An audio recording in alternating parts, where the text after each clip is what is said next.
Jamani, huyu mwenzetu hapa tayari ameshapigwa na kitu kizito. Ameuziwa hichi kiwanja hapo ambacho kinaonekana kwenye sketch. Lakini ameambiwa kiwanja hichi kimepimwa na kusajiliwa.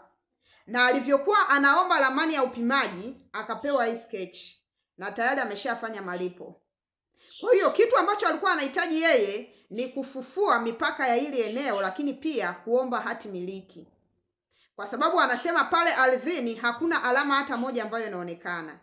Jamani, hii sketch hapa sio ramani ya upimaji ambayo imesajiliwa. Sawa jamani? Hii sketch huwezi kuitumia kufufua mipaka, lakini pia hii sketch huwezi kuitumia kuomba hati miliki. Sawa jamani? Kwa hiyo, ukiuziwa kiwanja kwa kutumia sketch kama hii, na ukaambiwa kwamba kiwanja hicho kimepimwa na kusajiliwa kwa kutumia sketch kama hii, sio kweli.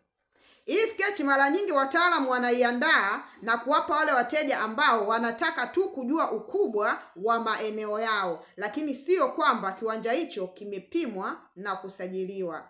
Sawa jamani?